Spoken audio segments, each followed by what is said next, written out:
Yo, yo, yo. Welcome to the NS9 Postgame Show. I'm your host, Anthony DiNardo. With me, we got Jim Rosati. Jim, welcome to a Pirates victory on Yinzerpalooza, a.k.a. David Bednar bobblehead night, a.k.a. It Also Sings. All kinds of Pittsburgh-related things happened tonight. Not only did Bednar get the save on his bobblehead night, it was Yinzerpalooza and Liover Peguero, his first home run at PNC Park, 412 feet. It's Yinzerpalooza magic. It is. I forgot about the 412 feet part. I was going to say, Peguero loves the Yinzers. 3 hits tonight for him. Like you said, 1 being a home run first in PNC Park. And 412 feet on that. Pure Yinzer. I don't care where he was born. He's a Yinzer now. He is. He's been baptized in the waters of the Allegheny. There it is. What a game, though. This had everything. It had scoring. It had good pitching. It had bad pitching. It had good defense. Also talked about Peguero, that magnificent play he had at second base today, robbing a hit. Good glove. Bad, atrocious, terrible, awful, garbage defense by the Phillies outfield. It had it all. Yeah, it was a very entertaining game, just all around. There were good things, there were bad things, but it was back and forth the whole time. Just a really good game. Very enjoyable to watch. Yeah. Also forgot Alika with his first career hit today. Yep, and it was in a big spot too. He came up with. He technically had the game-winning RBI. There you go. Alika and I was going to say, he also had another good hit. The one time the Phillies outfield played decent defense was on his. He had a shot to the gap. I mean, guy had to run, catch it. Good defense. What is what it is, but he played good defense. Him and Peguero turned a really slick double play early on. You mentioned the other Peguero play where he caught a line drive, like diving to his right. The game ended on a really nice 5-4-3 double play. It's hard to double up Trey Turner, and they were able to do it. But just all around, excellent ball game. Everyone should be in a good mood tonight. Should we mention, as our chat's blowing up, King Barucki? Ryan Barucki comes in with the bases loaded in the 6th inning with nobody out. And he gets out. He does give up a walk, ends up getting pulled. But he, overall, well done. You know, that they only allowed that 1 run that inning, and it could have been much worse. Oh, for sure. For sure. Where do we want to start with this game? Because like you mentioned, there's a lot of things to talk about. You can go so many different ways.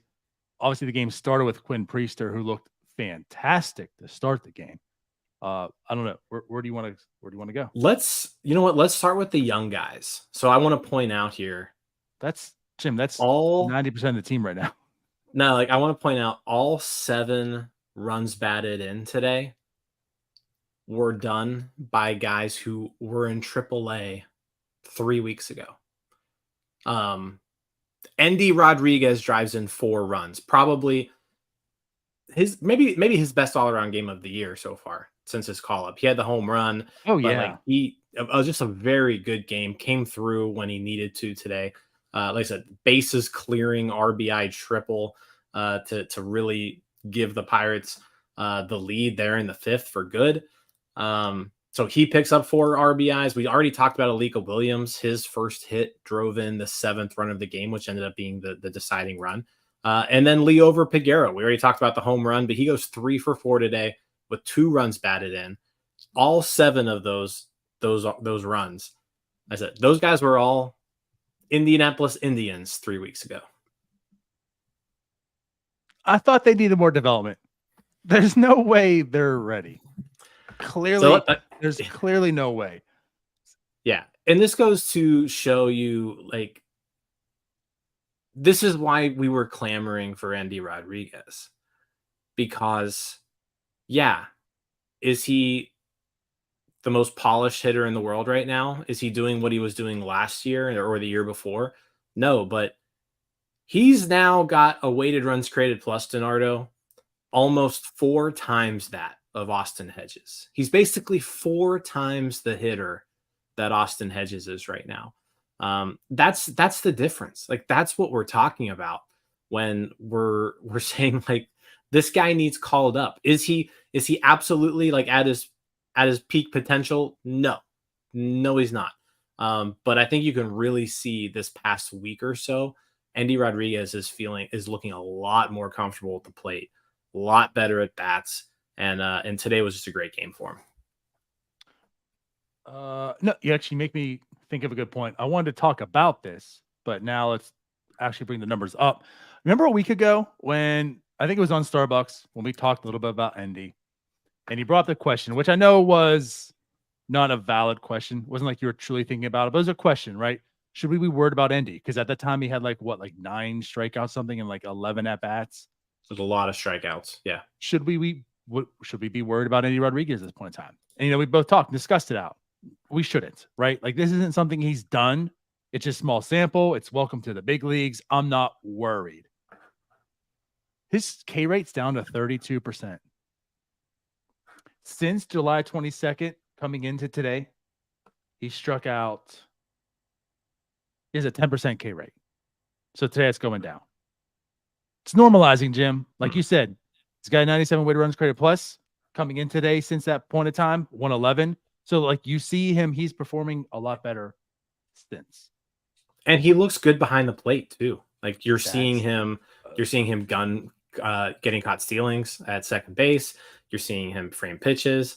I still need to pay more attention as far as like calling pitches and stuff like that. I meant to do that tonight to see if he was calling pitches because he wasn't doing that early on. But yeah, overall, what we're seeing from Endy Rodriguez right now should just make everyone like it's nice to see. And I don't want to like go down this path right now, but like I'm going to mention it.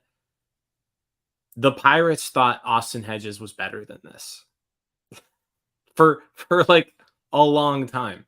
They chose to play Austin Hedges over this guy, which is just gross incompetence. But let's move on. Let's move on. It's Yinzerpalooza. It's David Bednar bobblehead, which it plays Renegade, by the way. The Pirates win. It's a good night. Let's not go down that path because I know you want to so bad. Yeah. But you're right. But that's the thing. Stuff. Endy's bat is coming alive a bit now, right? You're seeing why he was a top prospect. But I think the biggest thing too is, like you said, is the defensive part. He's very vocal back there too. Like he doesn't look like I'm the rookie. I'm going to defer to you guys. I'm kind of nervous back here. He's talking everyone up. I mean, he looks very, very comfortable back there. He looks like I belong. And like, listen, you guys are going to listen to me. He looks like I got some things to say when I got to say them, and you're going to hear me out. To me, that's what's most impressive. Not even the bat. Again, we thought things would normalize. We're seeing it happen. Kind of expected this, right? The defensive side, what he's doing behind the plate is actually what has impressed me the most as well. And to your point, right? That's the stuff Austin Hedges brought that nobody could do. It's never been done before in this world, Jonko. He's the first person to ever do this. He is invaluable. This is why he signed for $5 million to the Pittsburgh Pirates. But with that said, yeah, this is exactly why we're seeing Endy here and things happening, and I'm loving it. I'm loving what I see from Endy so far. Yeah, it's a lot of good stuff, and excellent game from him today. The Pirates do not win tonight without Endy Rodriguez in the lineup. And I mean, plain and simple, Austin Hedges starts this game, they lose. Right. Plain and simple. Plain and simple, just like you said. Yep. Endy had 4 RBIs tonight. Austin Hedges has 14 RBIs on the year. I want to talk about one other thing, just real quick, too, just because we did see it here about Henry Davis owning Bryce Harper. Holy hell, what a throw. We're not going to talk about the misplay defensively on the hit that he bobbled. We're just going to talk about the throw because, again, the defense is a work in process. He's been thrown in right field. He is a catcher by trade who's now playing right field. We're going to ignore, for all the problems the Pirates have, we're going to ignore Henry Davis defense in right field for that sake. But that throw, Jim, It was hard eye pretty. emoji. Yeah, it was pretty. You saw the difference between, in the fourth inning, Brandon Marsh hit that 3-run bases clearing double that I don't know what Jack Swinski was doing there. Like, I don't understand how 3 runs scored on that play. I'm assuming it had something to do with Jack Swinski's just complete candy ass arm out there in center field. Just a pathetic job getting the ball back in. Sure. But you see the counter on like what a cannon can do for you. And yeah, Bryce Harper thought he was gonna get a double there. He tried stretching a single into 2, and Henry Davis had none of it. Just a bullet right to Alika Williams. I mean, Bryce Harper was out by 10 feet. Oh, it wasn't even close. Easy. I mean, like he said, Alika had to literally wait for him to come to put on the tag. Yeah. It was ridiculous how much. And yeah, Harper committed to that.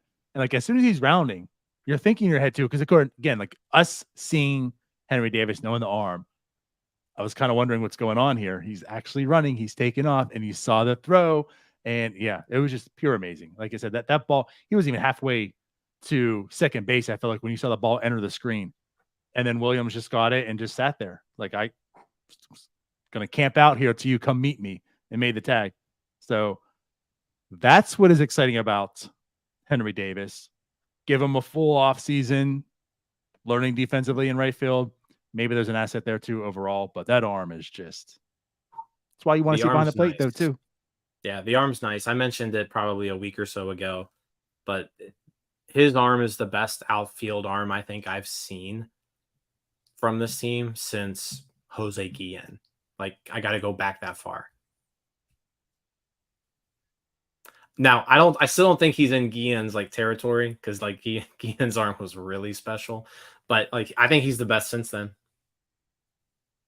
God. Better than Marte. How do you argue it? I mean, Marte would probably be the next one, and Davis, I think, has Marte beat. That's rough. Oh, so you're talking about just total outfield, not right field. Outfield, yeah. Gotcha. Yeah, Marte's that's a tough standard too. If you're talking recent. Yeah, Marte's was good. Like, I think Davis is better. I would love to compare them, but that's the standard right there. I mean, Marte's that's what he's known for. And if that's what Davis presents and better. And right field at PNC Park's kind of tricky, with the wall there. It's, a short porch. But I think it's a position. Nick Castellanos will tell you all about that. Yeah, I think it's a position where if he puts the time in, like, he'll learn it. He's athletic enough that he can play the position. It's just going to take reps at this point. So if that's where they decide to put him, I think he'll eventually be a pretty good right fielder. I agree. Just give him some time. He's too athletic in my mind to not be. Phillip Evans. Yeah. So anyways. Yeah. Davis is struggling a little bit at the plate the last week or so, but you're going to see that anytime somebody comes up to the majors, there's adjustments on the pitcher side, then he's going to make an adjustment, and the pitcher's going to adjust. It's just going to be a back and forth battle of adjustments here until he like really figures out major league pitching. But 0 for 4 tonight with a strikeout. I don't think there's anything to worry there. That's wrong, but I have full faith that he's going to adjust to the league. That's just kind of how I feel too. Well, I mean, like you said, this is happening. This is going to be normal for most rookies. I don't look at this and worry about it. I just look at, okay, it's a process. Like, I've seen Henry Davis, albeit it's still a small sample, but like what I've seen enough from him to feel as if he's a competent hitter. That's not a problem. That was his calling card to be drafted 1-1 overall. We've seen it in the minors. Dude can hit. I'm not worried. Just figure it out. And more importantly, this is your time to figure out, so that way in 2024, you figured it out. Yeah, you got to remember that. You got to remember that literally 1 week ago, he hit 2 homers off of Shohei Ohtani. So like, yeah, that was 1 week ago, 8 days ago. So right, I think he'll be fine. Yeah, good point, Jim. Peguero, again, a great game from him. His best game since being called up. he opens up the scoring with just a laser beam. We mentioned 412 feet, 412 feet, left center field. It's hard to hit a no doubt home run in left center field at PNC Park, and he did it. And then two other hits too. Just a great game from Peguero, both offensively and defensively. Yeah. So I know we talked about this a little bit, and we don't have to go deep on it because it's a post game show. But someone said this on Twitter today, which I agreed with. That's what Peguero presents. Like someone said, I have more faith in Peguero becoming, I don't know how you word it, not a star, but like the better player than like Nick Gonzalez and I forget who else it was, Marcano, whatever. But like that's what Peguero presents. Like of all the middle infielders, more or less like coming up there, Peguero has that type of a ceiling. If he can figure it out, he could be a power hitting middle infielder, especially if like the defense, like the arm, we're seeing more of like what we see so far today. Yeah. I haven't seen any like the yips issues and all these bad throws and such so far. So like if he can do like what he's doing today, like that's what he presents. Nick Gonzalez, you worry about Marcano. I mean, Yeah, sorry for when the you look at injury, just but like as far as the player, when you look at just like the profile of the hitter that he doesn't strike out a whole lot. He walks a decent amount. He hits the ball hard. He's really tapped into his power this season. I mean, he now has, let's see, 13 or 15 home runs on the year between, the minors and the majors. right? There's not too many players on this team who have 15 home runs on the year. So yeah, weighted runs created plus up to 126 today. It's only, obviously it's 8 games, so that's not really a stat to look at this early on. But he's looked good defensively. He made a bad error yesterday, but like it didn't cost them anything. But yeah, he had a really really good game, and this is just the kind of upside that he can present to you that some players just can't. Like there's like Tucupita Marcano. Mm-hmm. Isn't going to give you games like this. That's the separator there, right? Like he has the upside to have games like this and to kind of help carry an offense. Yeah, for sure. And I just wanted to point at something here because, like you said, he had the bad play defensively yesterday, which is true, and like it happens. But to me, I think that's what's most positive is there hasn't been a lot of it. You're not noticing the bad defense. You've noticed it with every single player that's played shortstop this year. There was that bad one, but like I feel like there's too many good ones that outweigh all. And again, so far it's small sample, but like to me, that's what I was most worried about when Peguero comes out. I was like, okay, well the bat's on fire right now.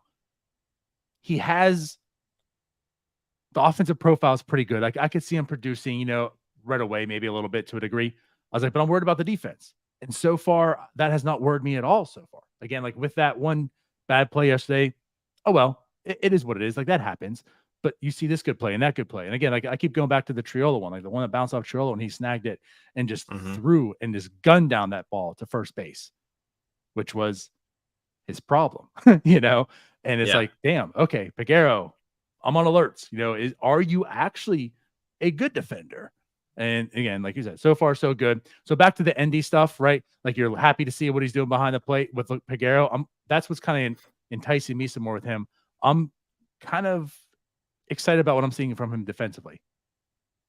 I agree, and that was another like the difference in today's game was the Pirates played better defense than the Phillies. Really, like if you kind of just chalk it up and say, if you just kind of compare those two things, the Pirates outplayed the Phillies defensively today, and that was the difference because the pitching, neither team pitched well, and it just came down to the Phillies made more mistakes, and the Pirates were able to make some plays, like that double play that Williams flipped to him and Peguero barehanded it, threw onto first. That was an excellent play. I forgot about that. That's kicked it off. I'm going back to just the one play we got, the snag. That was excellent. That was super smooth. Like I said, the diving play, and then like I said, the double play to end the game. It's hard to double up Trey Turner, and that was a quick 5-4-3 double play that they turned to end the game. Man, I totally forgot. You're going again, just so athletic. Peguero is just Mhm. so athletic. And If he's as becoming everything much that we hoped Rudy could become, happy with that. yeah, and as much as we can harp on Alika Williams' bat, um, he does seem a little bit overmatched. He did get the big hit today. He's now 1 for 9. The glove is really good. Alika Williams' glove is really good. It is. But that's fine. Yep. You know why? Because I'm not going to find the chat. Someone did mention something earlier. We can go back to it. But like, what happens when Hayes comes back? I made a mistake. It's oh yeah, it was Romeo Toe. That's right. Turner was up next if the bases got loaded. Regardless, I mean, hey, JC Realmuto is kind of fast too. I know it's more towards for a catcher, but anyways, yeah, like when Hayes comes back, what happens? Alika's got to go. And again, the main reason is because you have Triolo. Like Triolo presents. If you're talking about Alika's glove, Triolo is probably every bit as good. Hopefully, maybe even better at short. But he's definitely got a better bat, and it's nothing to pride on. It's a singles bat. It's a light bat, but I don't expect Alika's bat to be anything. So therefore, that's what Triolo is. That's why Alika's gone. Triolo can play short. He can play second. He can play third. There you go. Yeah, I think we cross that bridge when we get there. But yeah, I don't think Alika Williams is a long-term option at this point. It's probably a reason that the Rays traded him for a reliever. Yeah. But anyways, okay. Speaking of relievers, do I have so to we already bring him talked. up? Well, we already talked about Baraki a little bit, right? Oh, okay. There Did you we go. though? We touched on him, but the Discord, if you're not part of the NS9 Discord, you should join. I don't understand it, but I love it. Everyone absolutely loves Ryan Baraki. They clamor for him. They legit so clamor much. for him. Every single person that says that I hate. There was just so talk, you know. There was talk in the chat tonight about like Ryan Baraki joining the rotation. Like I don't know what's happening here, but I just see he'll be the greatest reliever ever to don a Pirates jersey when it's all said and done. I mean, it's insane. We even made like I made it so that there's now a Ryan Baraki emoji that you can use in the Discord. But he was the first guy of the pen today, and like we mentioned when he came in, but he really like the game could have gotten out of hand there. Bases loaded, nobody out in the 6th, and he stopped it from happening. This is why I said I do want to talk about, because I know Tyler was reluctant. If I was on the show, I absolutely would have, because I was at that point last night, and now I'm even more at that point because that's where the game should have gone away. Like Ryan Baraki's coming in, it's game over because it's Ryan Baraki. Like there's nothing that you look at and say, "Oh, Ryan Baraki's good," until you look at the stats page and say, "Is Ryan Baraki good?" Because that's where I'm at. Because I'm just totally lost. But I'm asking the question because we trashed him. We trashed Ben Cherington for calling him up, even entertaining it. You're not a serious organization if you're calling up Ryan Baraki. And all Ryan Baraki's done after his first appearance is just dominated. So, again, that's where I'm at. Is he good? I say it with a question mark, not a period, like everyone in the Discord. But I'm there. He's got me wondering. So if you kind of dive a little bit into this, right? He is hitting his spots. His slider is very good. The sweeper is very good. Give you some numbers here. Opponents are hitting 174 against his slider. They're hitting 147 against his sweeper. Slugging 227 against the slider. He's coming in to face these lefties in the lineup, and he's just flat out doing his job. He has a 50% whiff rate on his sweeper. Right. It's stupid. It's stupid. And yet here we are. By the way, Vinny T says Baraki is apart. By the way, he spelled apart wrong. Just so you know. Big pet peeve of both of us up here. The Killer Bees. Ben, Brown, Bell, Bryant, and Baraki. That's where we're at. I mean, You know what they need to do on Mount Washington? Mount Washington, the Iron City sign. The Just one they change just it. replaced. Just replace it to a Barucki. Just They should. King Barucki. Where it's IC light, like where the Yep. C is, just put his face in the middle of it. There we go. Yeah. No, but All right, we'll move on. he's been impressive. So yeah, good stuff from him. Rest of the bullpen, Colin Holderman came in that inning to clean up the rest of it. He looked great tonight. He was pumping 101. He's looked pretty good. Like he had that one rough outing when he first came off the IL. Mm-hmm.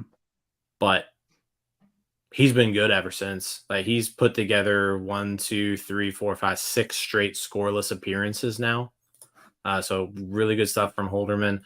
And Yeri De Los Santos didn't look great today, but David Bednar comes in. He gets the 5-out save on his bobblehead night.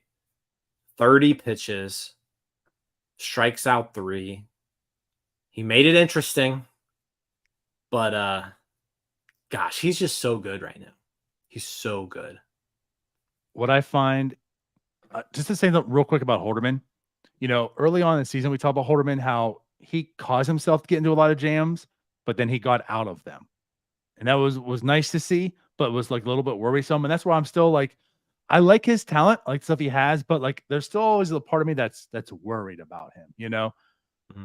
But again, it is what it is. I think he's better suited to be like maybe not the setup guy, right? So if you have a better bullpen, slides down a little bit. I'm more comfortable with him being like in the middle of the Evers part. But yes, back to Bednar. What I think about him too is the fact that he's had a little bit of a rough stretch. Like these past 3 outings, it's not been good. And at his worst part of the season, save. Yeah. Like you're right. Like he's been off, but Yeah. he's still got the job done every time. Right. At his worst, he's still better than your damn team's closer. Yeah, exactly. Like when he looks bad, he still gets the job done. Yeah. So really, again, no complaints. Like I said, he made it interesting. I really didn't want it to be interesting. Not on the Yinzerpalooza. Not on the night that you have your bobblehead that sings. But he did. End of the day, save happens. Got Bryce Harper to strike out for the 4th time tonight. Also, by the way. Yeah. The one time Bryce Harper doesn't strike out, he gets hosed by Henry Davis. So awful night for Bryce Harper. Castellanos too. He got him bad. Nick Castellanos, by the way, is now 0 for 5 with 5 strikeouts versus David Bednar. Just I didn't know that. Completely owned by him. Wow. That's like the one person in the world that owns Nick Castellanos. Because Castellanos just owns the world. Right. Yeah. He hits home runs and makes things fall apart. Yeah, so good job from the bullpen today, holding things together. Quinn Priester started off looking excellent. The stuff was looking good. He was pumping 96 on his fastball. I think I even maybe saw a 97 there at one point. The slider looked good. The curveball looked good. He was pounding hitters inside with his sinker. Like he looked really good off the bat. His problem today, the command. You aren't going. He gets the win, right? He has that will to win. But 6 walks and a hit batter in 5+ innings. You're not going to succeed in the majors doing stuff like that. But the stuff was great tonight. He struck out 7 batters. And like I said, I mentioned the breaking stuff. The breaking stuff was outstanding. He got 7 swings on his slider, 7 whiffs. No one touched his slider the entire night. Not a single person. I was gonna say, yeah, you're talking about Barucki's whiff rate. Yeah, Quinn, like you said, like you see the stuff. It's got the stuff. It's got the stuff. The fastball worries me. And he's literally showing everything you deemed. I mean, almost word for word, exactly like what you said he presents, right? He's a major league player, but he has a very limited ceiling, and this is why. Yeah. So, like, of course, Ryan and I were going back and forth in the group chat. just one thing you're noticing, okay? And again, I'm just bringing it here of something of notice, okay? He has absolutely dominated the first time through the lineup. You saw it today. He dominated the Phillies. So these numbers get even more extreme. Coming into this, which is the limited starts he's had, 461 OPS the first time through the lineup. Tonight, as mentioned, just dominated them. Second time through the lineup, 867 on the year. And as we see with tonight, it's going to get worse. Third time, 1273 OPS. So again, I know it's all small sample, but something you are noticing very early on is the total domination early, and then things fall apart. And I think, like you're saying, like a lot of that is due to him. And why can't these guys throw the heat? Again, like it just bothers me so much now, because this isn't just a Roansy thing. It's not just now a Luis Ortiz thing. Like you just keep seeing it, just like you mentioned. And today, like he did touch it, like you say, but he still averaged 93.5 on the fastball today, the four seamer. Yeah, which was up. You know, his average on between the first two starts was 92.4. So like he did tick things up a little bit today. And then he forgot, I'm not supposed to. When he really got into trouble is when you saw the velocity drop. You know, he threw a four seam fastball today at 89 miles per hour at one point. He threw a sinker at 91. That's when he's going to get into trouble. And then that is what limits the upside, right? Like, right. I think the breaking stuff is good enough that he can succeed at this level, but the fastball isn't good enough to be like good, good.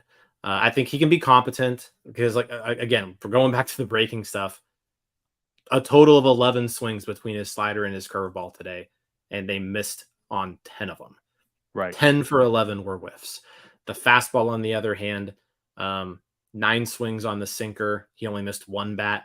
13 swings on the four seamer. He missed 3 bats. So, like I said, that's kind of where the difference is there. They're hitting his fastball, and when that fastball that loses ticks on the speedometer, that's when he's going to run into trouble, because you saw early on in the game that fastball was looking a little bit better. He was at least like 93, 94, hitting 95. And like I said, he even hit 96 at one point. Right. Later on in the game, you saw that sinker kind of like sitting at 91. That's when the problem started. That's when they start teeing off on him. Exactly. Yep. So I don't want to get like too down on Quinn Priester as well, because I just don't know what this whole drop in velocity is in all the pitchers. And maybe next year that's gone and you see a better Quinn Priester. And maybe, I don't know, maybe he goes to Tread Athletics and they fix his fastball for him and we're fine. Because you're right, the fastball does limit him. And I'm not here to say like that can't improve. It could maybe. I just don't know if it will. Any rate, Quinn Priester, really, really good start until it was really, really bad. But the offense picked them up. Andy Rodriguez picked them up.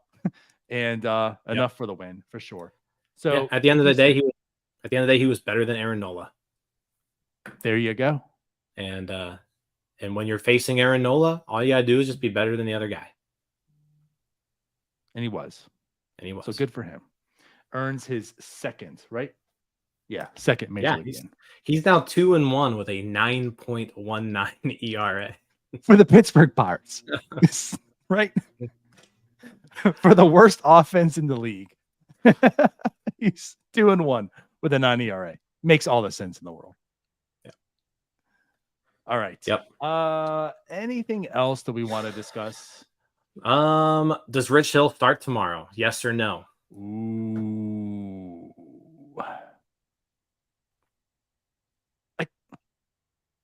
I feel like I should say yes, just simply because we hear like there's teams calling him, but haven't heard too much smoke. Like nothing directly, no like teams connected. Although we know how tight-lipped the Pirates are. I say yes. I'm going to go with yes. I don't know. Actually, that's tough. I mean, because Rich Hill's a walking injured IL stint too. They might just scratch him. I'm going to go ahead and say I'm gonna go You're and gonna say he does. scratch him. I don't think he starts tomorrow. You're gonna He's scratch him. he's either traded by the start of the game, or there's like enough whispers going on that like everyone knows that he's about to go, and he's not going to start tomorrow. I will put my money on that he's not traded by the game, but he doesn't make the start. That's where I'm at. Yep. Well, whoever does start, if it's Rich Hill, if it's somebody else, if it's Ryan Barucki, they will be facing Christopher Sanchez, who has looked pretty good so far. Right. And it'll be the rubber match. So that is a 1:35 game. We will be on with the post game right after that. But yeah, Pirates win 7-6. Before we leave, Great I just want to bring up one thing, just a quick note. Yeah. Troy also, we didn't mention Troy. Troy, another good offensive game. He's going to be the saving grace, like I said, of losing Santana. If he's performing the way he is, well, for sure. But like that dude's just been on fire since coming back from the IL. Absolutely on fire. Yeah, because he started the year awful, and then he kind of started hitting, and then he got hurt. But yeah, ever since returning, he's been excellent. Yep. So up to a 741 OPS right now, and on the year it's a 90 weighted runs created plus, which again, like he was at like a 30 or something like when on injured list, like terrible. So seeing his improvements for sure.